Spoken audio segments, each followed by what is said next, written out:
کلام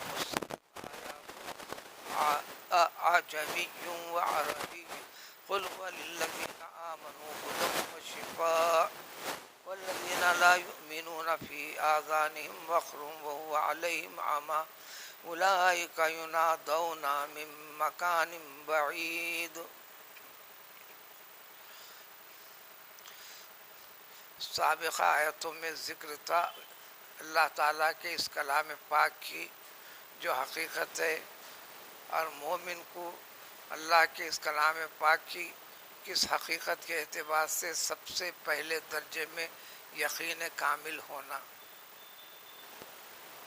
یقین کامل ہو کر جو آگے بڑھے گا اس کا نام تقویٰ ہوگا.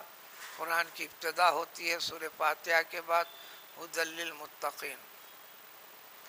وہ صفت جن کے اندر ہوگی وہ ہدا بمانے یہدی ہے.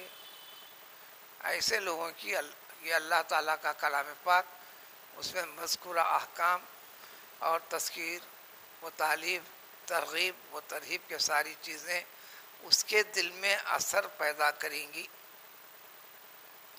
ورنہ یوں چلتے جائے گا، پڑھتے جائے گا، سینکڑوں بار سنتے بھی جائے گا، ظاہری کان سے سنے گا، ظاہری آنکھ سے دیکھے گا، ظاہری زبان سے پڑھے گا.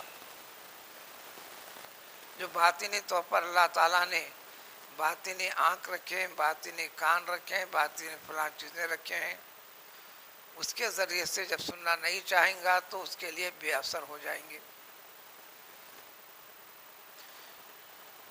یہ پارہ 24 ختم ہو رہا ہے، اس کی آخر آیتیں ہیں. پارہ 17 میں گزر چکا ہے ولیکن تعمل قلوب التی فی الصدور. جہاں جہاں قرآن نے یہ بہرے ہیں، گونگے، اندھے ہیں، ایسے لوگوں کے جن لوگوں کے بارے میں فرمایا ہے حقیقت میں یہ ظاہری آنکھوں سے نہ اندھے ہیں، نہ مکے ہیں، گونگے ہیں، نہ بہرے ہیں ظاہری آنکھوں سے. ولیکن تعمل قلوب التی فی الصدور، دل کے اندر موجود یہ جو آنکھیں ہیں، یہ جو کانیں ہیں، یہ جو زبان ہے دل کے اندر کی، اس اعتبار سے یہ اندھے، بہرے، گونگے ہیں، تو ان میں کچھ اثر نہیں ہوگا. اثر کی انتہا کیا ہوگی؟ آج کی آیت میں یہ بھی ذکر ہے. یہ کلام پاک ہر اعتبار سے شفا ہے. قلوب کے اندر جتنے وسوسے ہیں اس کے لیے شفا ہے. حیرت اور تعجب کی جو کیفیت دل میں ہے، جب اس کی حقیقت کو جانو، سنو، مانو تو شفا کا کام کرتا ہے، اطمینان قلب اور سکون پیدا کر دیتا ہے.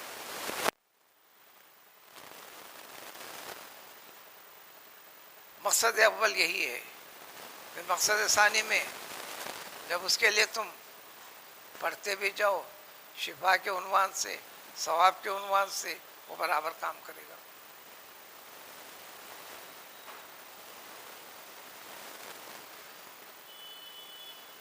سورہ فاتحہ پڑھ کر مریض لا علاج کا صحابہ میں سے ایک صحابی نے دوران سفر میں ذمہ لے کر اس کے اوپر ہدیے کا تعین کر کے بڑی مقدار میں 30 سے زیادہ بکریوں کا ایک بار پڑھ کے دم کیا.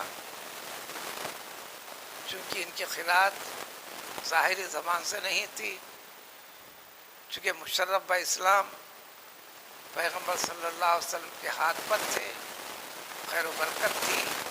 ان کی خیرات، ان کا دیکھنا، ان کا پڑھنا سینے والی چیزوں سے تھی. بس ایک مرتبہ پڑھ کر دم کیا، شفا ہو گئی. بکرے بھی لے لیے. ساتھ میں موجود صحابہ نے فرمایا یہ تم نے کیا کیا قرآن پڑھ کر؟ خبردار استعمال میں نہیں لانا جب تک کہ رسول اکرم صلی اللہ علیہ وسلم سے دریافت نہ کر لیا جائے. حضور صلی اللہ علیہ وسلم سے دریافت کرنے پر فرمایا تم نے کیا پڑھا تھا؟ سورہ فاتحہ پڑھا بسم اللہ کے ساتھ، اللہ کا نام لے کر واسطہ دے کر دم کر دیا. جو لا علاج مریض جو حاکم تھا اس علاقے کا، اس قبیلے کا، سارے اطباء عاجز آ چکے تھے، شفا پا گیا.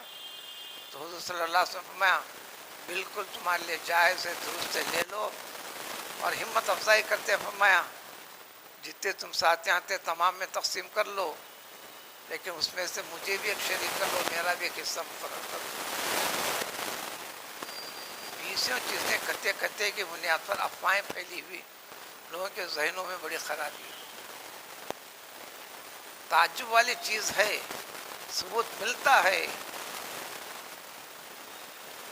قرآن پڑھا کر پیسے لینے کی اجازت نہیں کا ثبوت ملتا ہے، نماز پڑھا کر پیسے نہ لینے کا ثبوت کا حکم ملتا ہے، اذان دے کر پیسے نہ لینے کا ثبوت ملتا ہے۔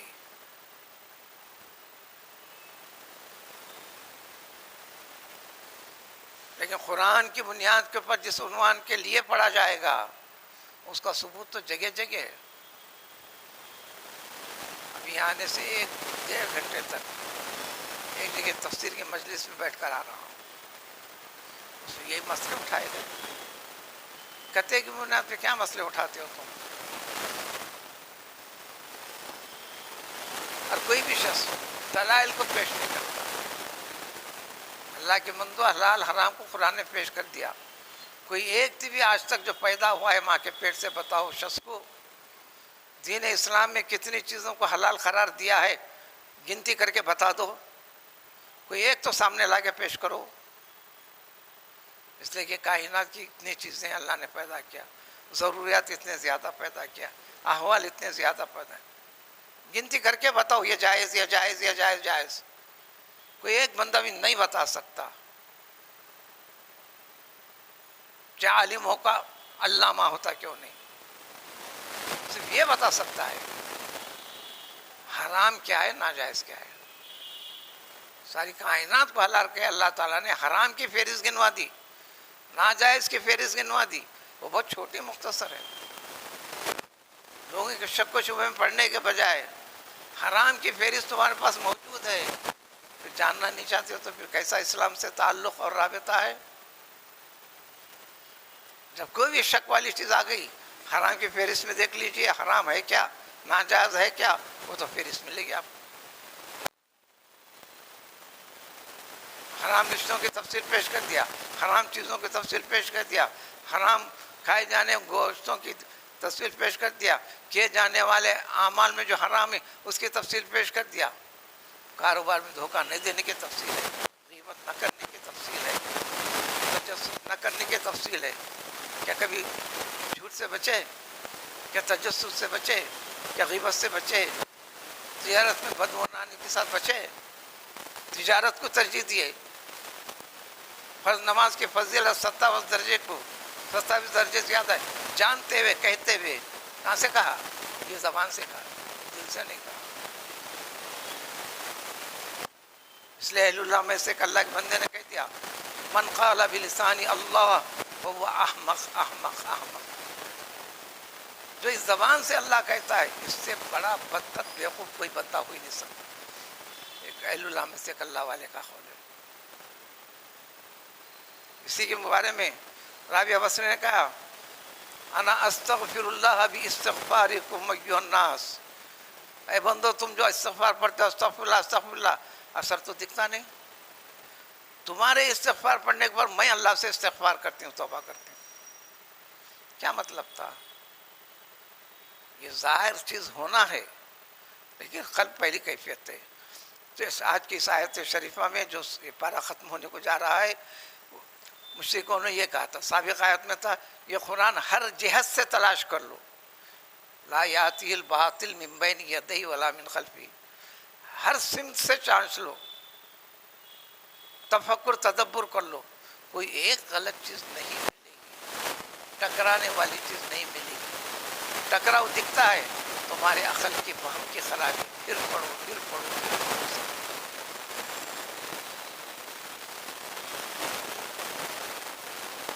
آقا میں تو یہاں تک بھی مسجد میں داخل ہونے پر کم سے کم 2-4 آیتیں پڑھ کے جانا، داخلے کو سب سے بڑا بوجھ سمجھتے ہیں۔ چلو نماز شروع ہونے کا ہوتا ہے تو داخل ہوں گے، سلام پھرتے سب سے پہلے مسجد کے سیڑھیوں سے قدم رکھنے کے بعد بڑا اطمینان قلب ہوں گا، جس چیز کا لائق ہے اس کو اسی میں سکون ہوگا، اطمینان ہوگا۔ جتنی دیر مسجد میں سے بیٹھے رہنا، خاموش بیٹھے رہنا عبادت ہے. اب تو مسجد میں موقع مل گیا، ہمارے دوست مل گئے، لہٰذا ہماری دنیا کا حال چال مسجد کے اندر میں مشورہ بھی کر لیتے ہیں. خیر، تو یہ اعتراض کرتے ہوئے کیا عربوں نے، کیوں بھی صرف عربی میں قرآن کہیں کو نازل کرے.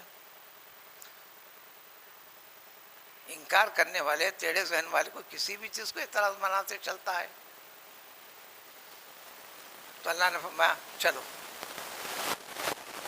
اگر ہم لو بالفضل ایسا تو کیے نہیں، لو کا مفہوم یہ رہتا، اردو میں صلاحیت نہیں، اس کے معنی اگر کرتے ہیں، ان کے معنی اگر کرتے ہیں، لو کے معنی اگر کرتے ہیں.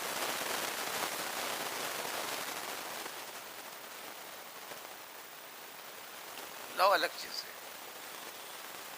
لو جعلنا ہو، اردو میں اتنی صلاحیت شاید نہیں ہے، ترجمے تو وہی لکھتے چلتے ہیں، کیسے سمجھ میں آئے گا مفہوم؟ محال چیز کو ذکر کرنا ہے تو لو، اردو میں اتفاق سے ترجمہ وہ ہو جاتا ہے. ایسا ہوا تو نہیں اور نہ ایسا ہوگا، چلو مان لیتے ہیں تم جو کہتے ہو. عربی کے سوا زبان میں اس قرآن کو نازل کر کر احکام دینا تھا، کرنے والا اعتراض کون؟ اجمی حضرات بھی نہیں. عرب جن کے رگ رگ میں، جن کے خون کے اندر عربیت بسی ہوئی ہے، کچھ نہ کچھ کہہ دینا کمال سمجھ بیٹھے. اگر وہ لوگ ہم قرآن کو غیر عربی زبان میں، جتنے عربی کے سوا زبان ہے اس کو اجمی، گونگا پن، ان زبانوں میں اتنی صلاحیت نہیں جو عربی کے مفہوم کو ڈالے. جو انگریزی میں ترجمہ قرآن کا کرتے ہیں اس میں بھی صلاحیت نہیں ہے. کیسا کریں گے آپ ترجمہ متقین کا؟ جس میں ترجمے وہ صلاحیت ہے ہی نہیں. پورا مفہوم کے ساتھ ترجمہ کا تو شارٹ کرے بھی تو کم سے کم 3 سطر میں جائے گا خالی متقین کے ترجمے کے لیے. جو عربی سے جڑے گا اس کو سمجھ میں آئے گا. لے کے بیٹھ بھی جاتے ہیں قرآن کو سمجھنے کے وجہ سمجھانے کے لیے. اسلامی اجازت دیتا ہے نہیں، کون روکنے والا ہے؟ ہر شخص اپنے آپ میں مگن ہے، مست ہے. چلو تمہارے اس اعتراض کے مطابق قرآن کو غیر عربی میں ہم نازل فرما دیتے تو بھی تم کیا کہتے؟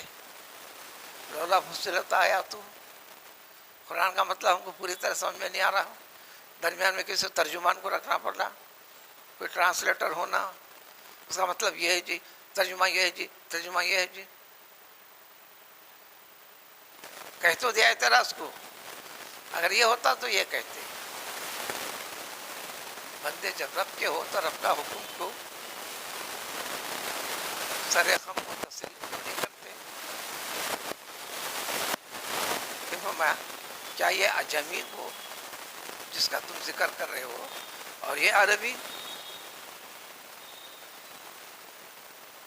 عربی کے اندر جو معنی کی گہرائی کو، گہرائی کو لے کر رکھنے والی چیز ہے، جب یہ مفہوم سنیں گے تو ترجمہ کہاں سے رہنمائی کرے گا اس کو؟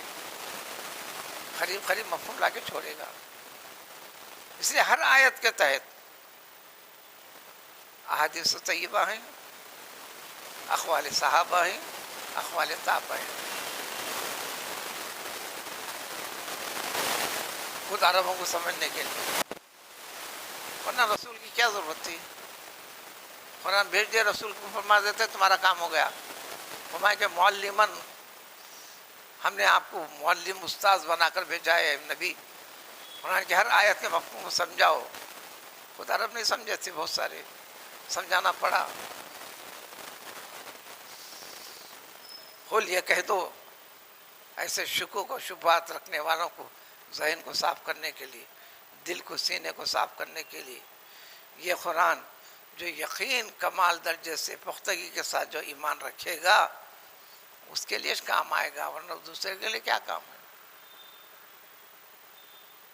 کیا کام آئے گا؟ ہدا ہے، تمہاری ہر چیز کی رہنمائی کرے گا. تم وہ رہنما حاصل نہ کر کر اس کی حقیقت کو نہ جان کر شکوک کے شبہات میں پڑھ کر مختلف پکارے ہیں، اور پھر ہر قسم کی شفا کا کام کرے گا۔ پہلے درجے میں تمہارے ذہن اور دل و سینوں کے اندر میں جتنے تفکرات ہیں، غلط فہمیاں ہیں، سارے اختلافات غلط فہمیوں کا نتیجہ ہے۔ حقیقی اللہ والوں کی مجلس میں آج تک کی ایک قسم کا بھی اختلاف پیدا نہیں ہوا۔ وہ کیوں؟